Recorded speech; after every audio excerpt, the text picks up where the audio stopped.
Do you still believe that NASA and SpaceX rockets weigh millions of pounds and travel 17,000 miles per hour? Aw, that's cute. Well, you sure they aren't just giant helium-filled balloons? In this video, I'm going to show you a few things, and what I would like you to do is just look at them with an unprogrammed mind. Look at them with a blank slate, and don't believe anything you've ever been told in the past, but just look with fresh eyes. Now, what I did in this first video that I want to show you is I removed the sound, because sound can deceive the eyes. If it sounds really fast, it can trick the mind into thinking it's moving fast. But with no sound, you can see how slowly this rocket takes off. And yeah, of course, if it weighed tons and tons of pounds or millions of pounds, it would start off slow.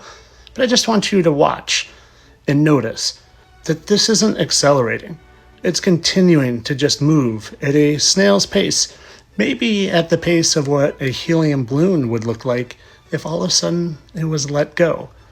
And in a minute, I want to have you compare it to the clouds in the background, and you can see how slowly it's moving compared to the clouds. Now here it is, and I'm going to watch as they switch views, because they always switch views, and I just want you to watch how it's not gaining any speed. It's just continuing to meander slowly like a balloon. And then what I want to show you is its descent back to Earth. Okay, here's that rocket after it had reached a certain height, and now it's going to return back to Earth. And what it looks like to me is it's losing some sort of gas. I wonder what gas that could be. And then it's going to start falling to Earth. And again, does it look like something that's falling that weighs millions of pounds?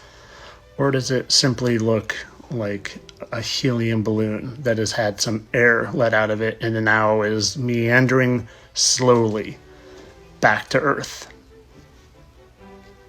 You be the judge. And here it is, continuing to fall slowly compared to the clouds in the background. And at a certain point, they're going to cut. And then amazingly, it's going to look like a totally different rocket. And because they switched to CGI. And now it's going to magically land perfectly upright as they do. Wow. Let me show you some more. Next, I want to show you some video of a NASA fuel tank that was jettisoned as it makes its way back down to Earth. And first, I want to show you that it weighs 66,000 pounds. What a strange number.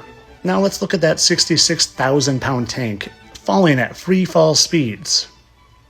Does that look like free fall speed to you? Or does that look like another balloon that has lost some pressure and is meandering slowly back down to Earth?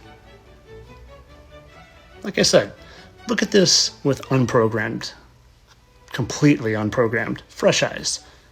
I know what I see.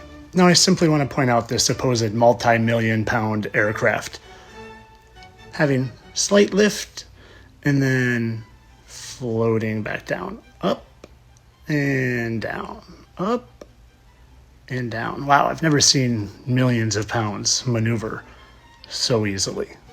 And why don't we take a look at this path it takes? Notice how it kind of flies off at an angle. I've seen balloons kind of take off at an angle.